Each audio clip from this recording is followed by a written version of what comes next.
I truly did not think that my first video of anyone from SM would be specifically on EXO's Kai, because I have been listening to Red Velvet and I casually listened to aespa, and I thought my video essays would be about their songs. But I don't know. I decided to dig into Kai's discography, and I found the song Blue on the Peaches tracklist, and I got intrigued because when you name your song after a color, especially if it's like a color like blue, which has various meanings. I mean, all colors have various meanings, but blue specifically, because I did the research, there's a lot of meanings. You have to be intentional with why you're choosing a specific color. And if you go further, you might even pick a color based off of its variations, whether that be sky blue or dark blue. But in this case, that's not what we're arguing here. But you're invoking a feeling, and you have to kind of write your song in that way. And as we'll see, blue has a very specific role here, even if it's not that clear to you. But it's so interesting, and the reason why I am covering this song specifically is because, to me, from what I see, or what I hear, is that the song is pretty underrated, or underappreciated. I don't know which one is the correct word, because it looks like it's it is the last song on the track list, and I think because when you are listening to an album, the B-sides that are first and the title tracks get a lot more traction, and if they invoke a certain emotion, by the time you get to the last track, you kind of feel exhausted, and you kind of feel emotionally burnt out, because you're feeling all these complex emotions, and again, you're hearing them on first listen. You might not be able to kind of organize your thoughts or your feelings, and I think maybe that's why the song doesn't get as much traction as the other songs do. But if it does, correct me if I'm wrong, but I just wanted to talk about this because I was so intrigued by the title. When I clicked on it, I was so interested in the lyricism. His vocals are very good, but the production very much intrigues me. So I felt that in order to do the song justice and to talk about my love for it, I felt the need to create a video specifically for this song. So let's look no further, and let's actually start the video because this intro is getting a bit long. Now, before we establish the meaning in the analysis of the song, I wanted to talk about what the song is about, and it's about a person who is struggling with their feelings and their own mental health and being hard on themselves and being conflicted with their emotions.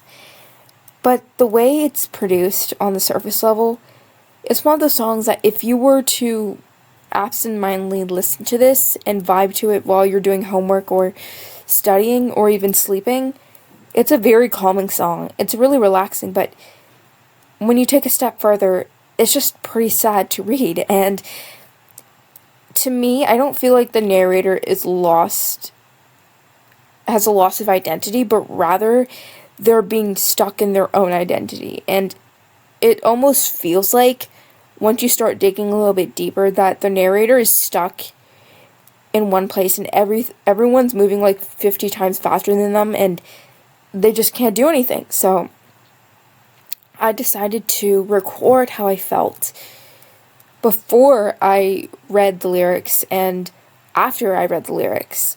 So I decided to close my eyes for this approach because I think maybe it would be easier to imagine how I would feel. So when I close my eyes, it feels like I'm in a small cafe, and I'm drinking this caramel mocha latte, and when I look up, I just see like the leaves dancing in the cool autumn wind, and I kind of look back into the chocolate colored interior of the coffee shop that provides this sense of warmth in contrast to the wind that is outside that makes my nose a little bit red. Now, sadly, when you read the lyrics, it hurts. It kind of low-key hurts. Actually, not low-key. It high-key hurts a lot. Now, when you close your eyes and do some research and annotate it and listen to Kai sing it once again, it feels like someone is pulling you down with great force. And as you try to get up, it feels like that force is tugging you even more back, and you're kind of almost melting into the ground. And it feels like that person is trying to fight it, but yet they're so tired that it is expressed through their looks, and they're crying, and they have bags under their eyes, and it matches their own apparel that they're wearing. And instead of a cool autumn breeze, it's a cold winter wind that bites at the narrator's face, and it's just, instead of making their nose red, it just blisters their skin with frostbite. And that hurts, and that truly hurts. And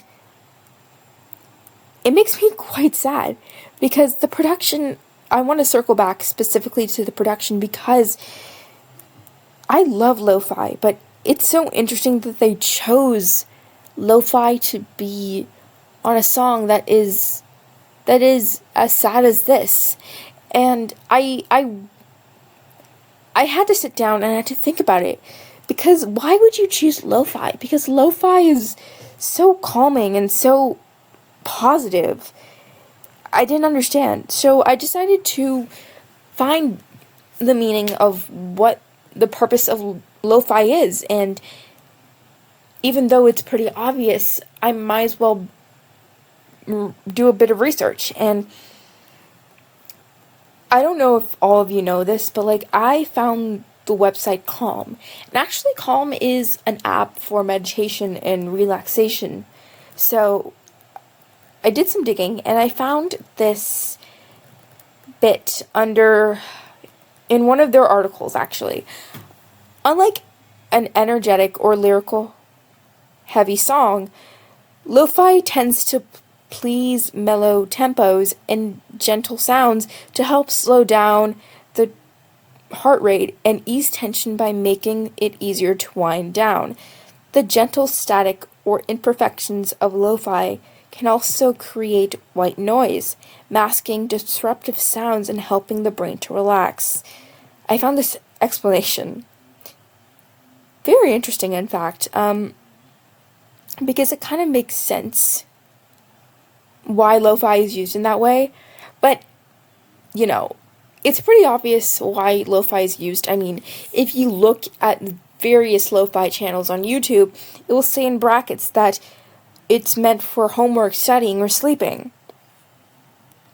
In a way, I feel like lo-fi is used as an aesthetic or a tool for lack of a better word, for human perfectionists. That's crazy. Human perfection. For everything that is related to productivity. I feel like it's like used as the background, as the soundtrack of peak human productivity, like having the best sleep and having the best study session of your life. And a lot of people who create vlogs often use lo-fi as a way to emulate an environment of coziness and as an aesthetic. And I have used lo-fi myself, but it's so interesting that once you read the lyrics, the production and the lyrics contradict each other, because lo-fi is relaxing while the lyrics are about turmoil. However, we know that lo-fi can help slow down the heart rate and ease tension, but the lyrics would tell you otherwise, and it could imply that the narrator is slowing down to think about their own struggles, but yet at the same time kind of block them out. And maybe the narrator is trying to find a much more relaxed approach to blocking out their own issues, and almost mask their own pain. But we also know that the little snippet I mentioned also talks about the gentle statics and imperfections in lo-fi that can create a white noise effect, kind of masking disruptive sounds and helping the brain to calm itself down. But the narrator is to me, is trying to fight their struggles, and the lo-fi is their attempt in asking their struggles to become simply white noise. So I took this snippet and I sat down for a little while and I thought about how it could be applied in this case. So I decided to dissect the production and bits and pieces of the instrumental myself without Kai's voice to figure out what are the imperfections that the article is talking about. So personally, I don't think there's anything wrong with the production, but again, music is subjective, so any piece of the puzzle could be an imperfection to you. However, I think the imperfections that emulate the white noise effect could be the soft bass that carries through the song. It feels like if you were to be in a room that is quite far away from the main entrance of your home, it feels a bit muffled, and it's almost trying to get into your house and trying to let itself in, but the narrator is turning it into white noise as a way to kind of avoid confronting their problems. Now that we have established that, I think we need to talk about Kai's voice, because even though we have talked about the production, I think the person who conveys the story is very important to discuss. So, Kai's voice is very honest. It's very soft for most of the song, and it's emotional, and he knows how to make a confessional song with his own voice. He's very good at that, and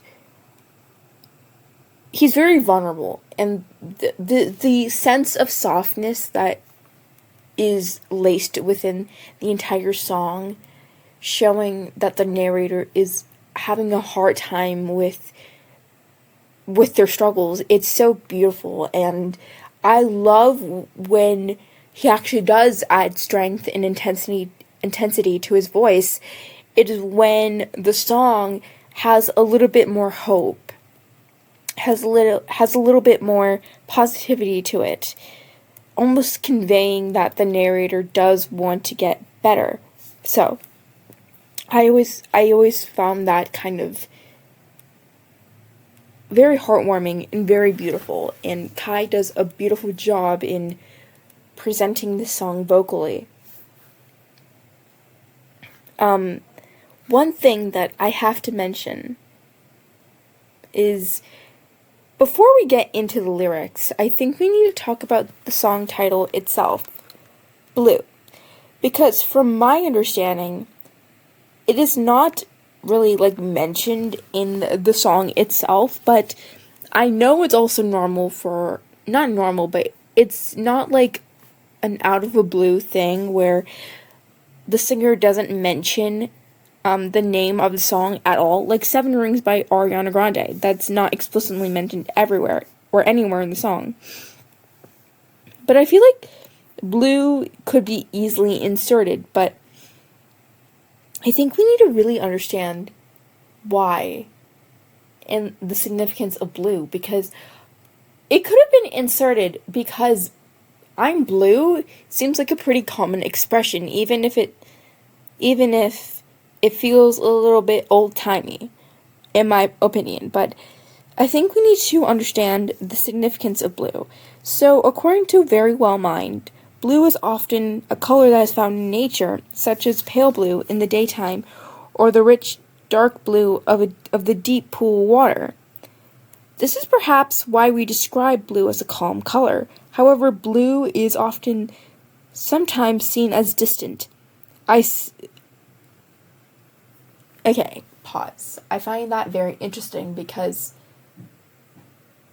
this fits. The idea that the narrator is kind of distant is very interesting because they're almost hiding themselves away from the people that they love.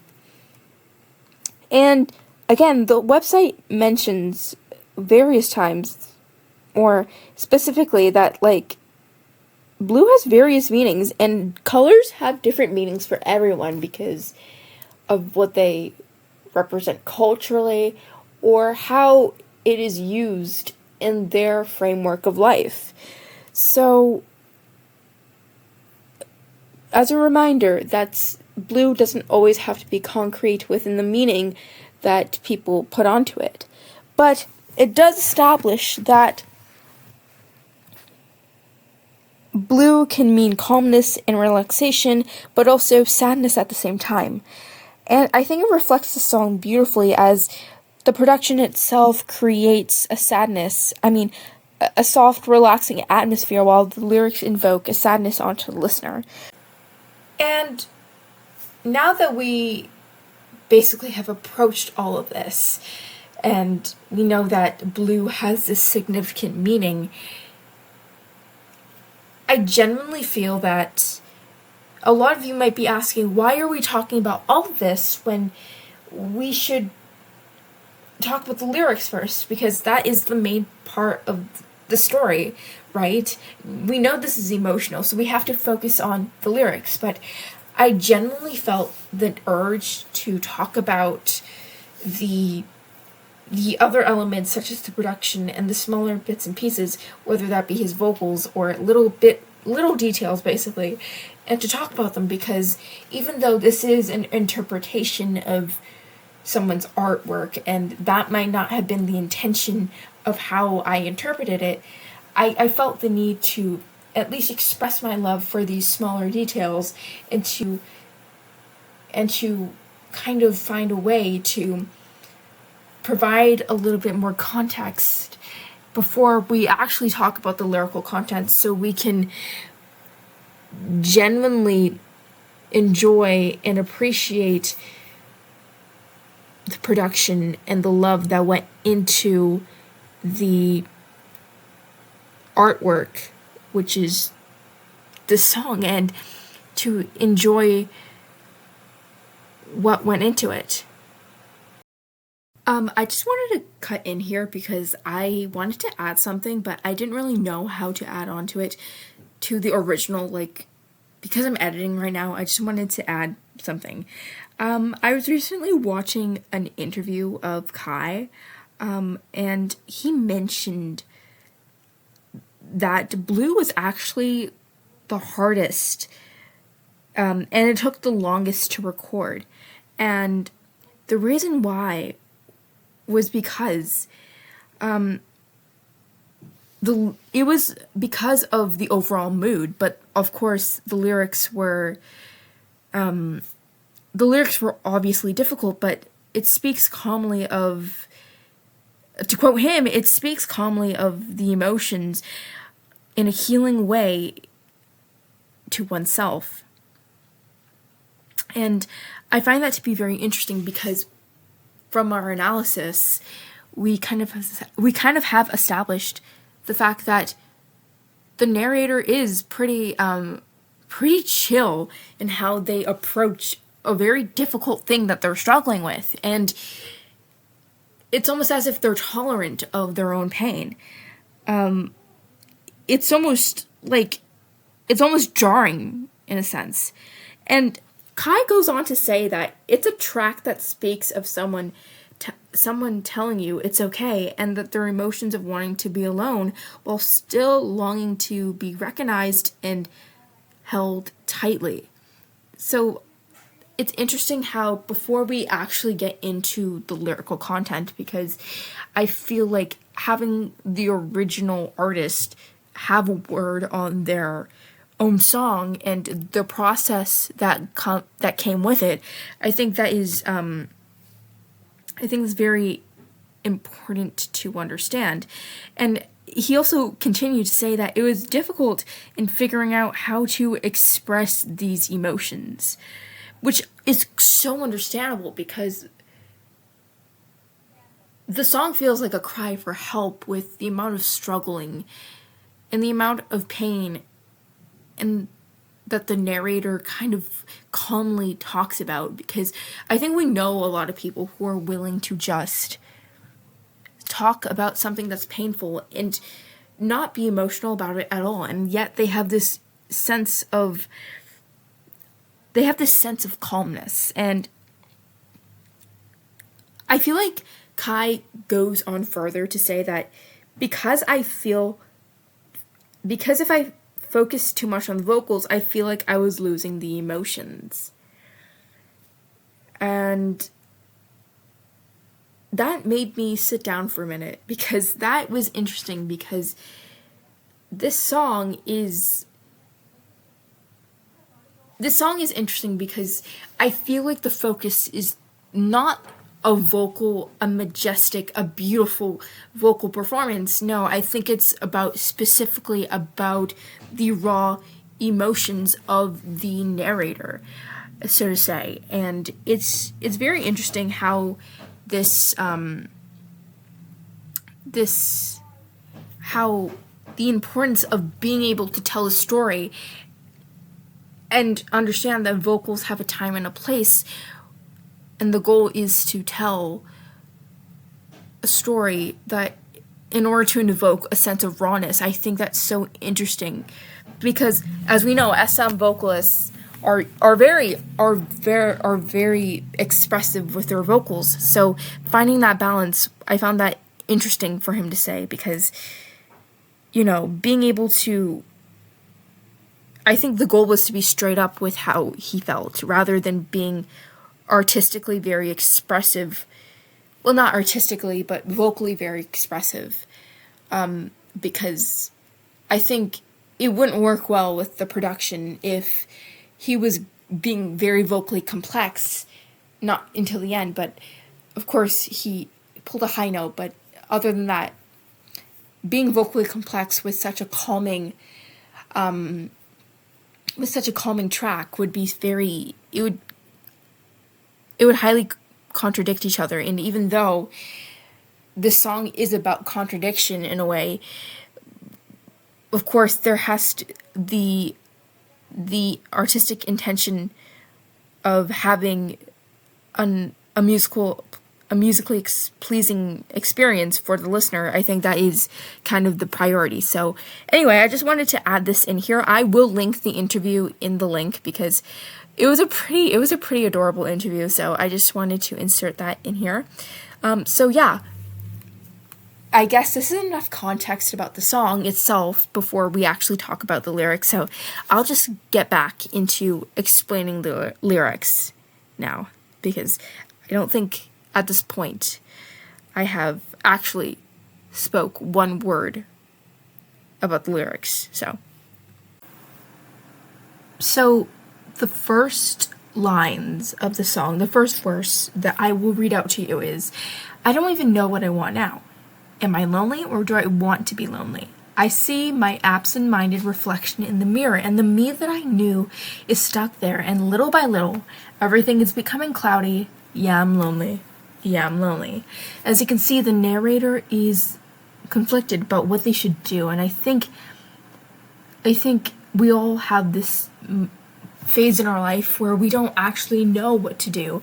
And in this case, this person is talking about, are they alone, or are they lonely? I often see a phrase where people who are introverts or like to live alone, they often say, "I'm alone, but I'm not lonely," which implies that they might live alone and they might experience, or they might enjoy their own company, I think the idea that they still have an outlet of people who can support them is there, and it's prevalent, and when you're going through a rough time like the narrator is, sometimes you question the loneliness that you are experiencing, if it's truly what you want, or if it's your brain telling you that that's what you deserve. And sometimes, even when you know you need support, you push people away because, well, it can be overwhelming, and sometimes, even though you know those people are there to support you, you tell them to leave. And sometimes, again, you can't find a happy medium because it's just impossible to feel just right when you're at the worst. And when I say that this song isn't about a loss of identity, but rather being stuck in it, I think it means that, to me, when you look at the first verse, is the narrator trying to look in the mirror and trying to solve the puzzle by looking into their own eyes and trying to read the message as if the message is that your own eyes are trying to tell you. And sometimes when you look in the mirror for a long time, and you start to notice that it's cloudier, and you don't know if it's your own tears or if it's your mind playing tricks on you. And as you see at the end of the verse, it leads to the narrator finally admitting that they are lonely. So the chorus brings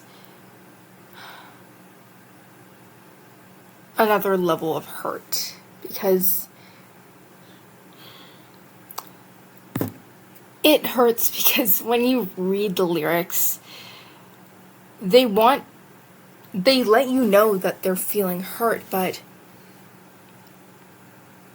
they don't want to express their feelings in a specific way, almost as if they're dancing around the fact. And they want to be held even if they cannot express how they feel, because sometimes humans just want to be held without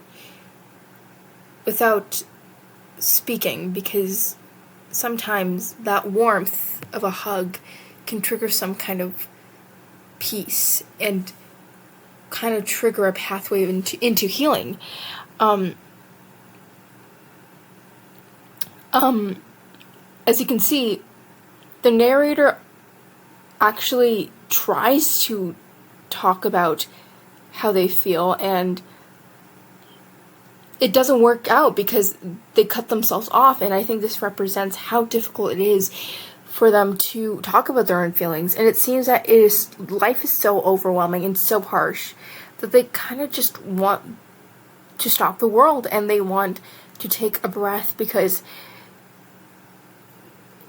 in the words of Taylor Swift, every breath feels like rarest air. And even if and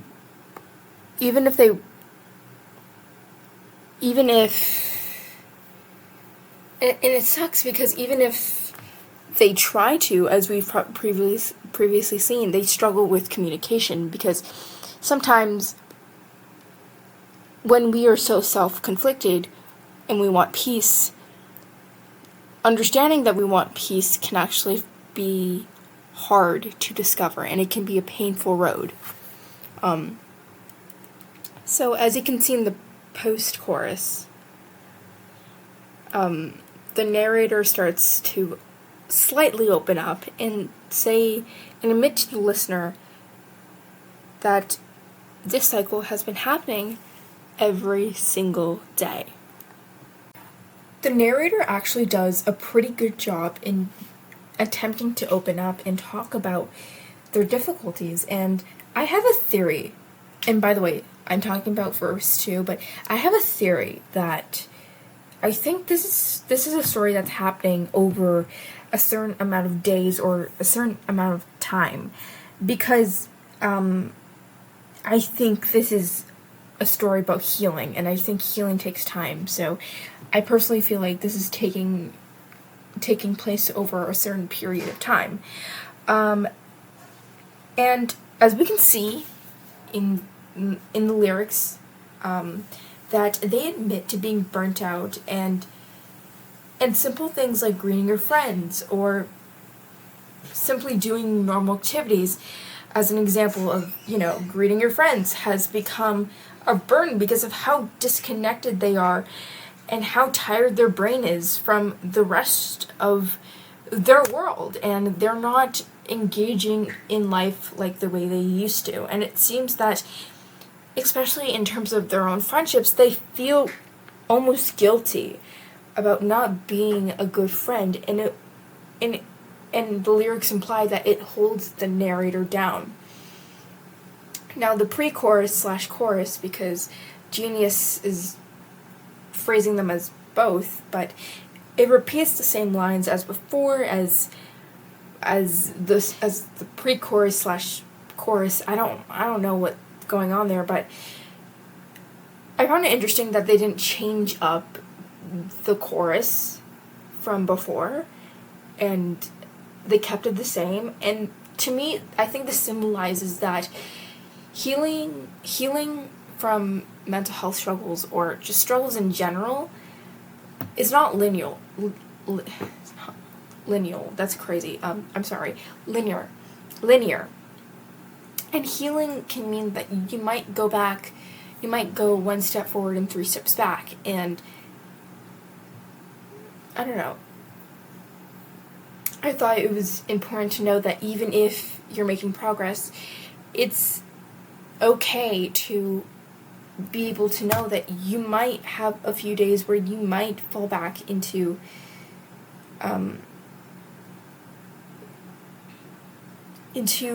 older patterns, and as long as you keep striving to heal, you will be able to get out of it. And it's interesting. It's realistic, and it actually, even if it's just to repeat the chorus to kind of cement it into your brain, I think if it's intended to, again, I can interpret the song in any way I want it to, but I truly believe that this idea that even if the narrator is healing, they might fall back a few steps, I think that's a nice touch. So, I do want to mention, because I didn't mention this before, but the idea of the narrator wanting to be invisible to the point where they're just a speck of sand, implying that their presence doesn't really matter, because that's how minuscule and irrelevant they think they are, I think that is incredibly sad. And again, it's not backsliding on progress. I mean, not a complete backslide. It is just the way healing works. So I want to talk about the bridge. So this bridge is about hope, and knowing that this feeling will pass, and how this phase that they're going through where they're struggling with their mental health, it will get better, and they know that little by little they will feel better, and they will get better. And I think this shows how much they actually do want to put in the effort to feel better. And even with the reassurance of hope, they do admit to having trouble sleeping and having a sense of tiredness, and they do mention that they talk to themselves in order to try and comfort themselves. And they admit to admit to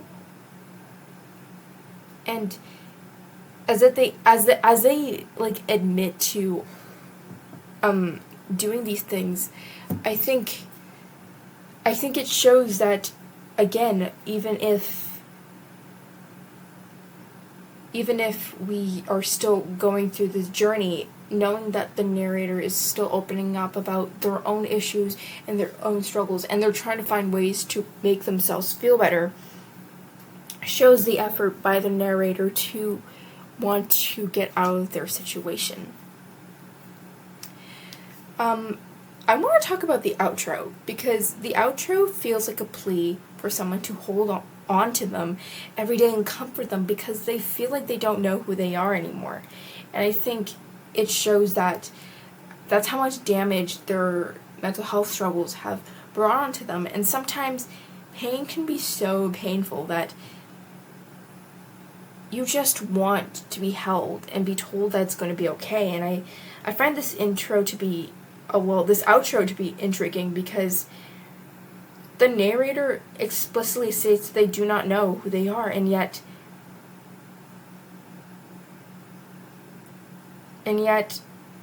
they do know that their brain won't allow them to go and find their real selves. And they don't, and again, I don't think they have a loss of identity. I feel like they're struggling within in finding their real self again, and I think a sense of healing and a journey that best suits their needs might bring a much more healed self to the table. And as for the narrator, I think this outro and the bridge kind of imply that they are on a journey of healing. And for the narrator, I think that healing journey is triggered by someone reaching out to them and holding them and telling them it's going to be okay, and being able to support their first steps to find their own peace within their own mental health struggles. I think it signifies that this is the end of a tunnel, and the light of it is blue, and the narrator wants to follow that. And the song ends, and it leaves you sitting there feeling a bit of hope, a bit of sadness, and a lot more questions about what the narrator plans to do next with their life and how it will play out, because now that they want to get better, I wonder what they will do next and how they will look back at this time and reflect on what they went through.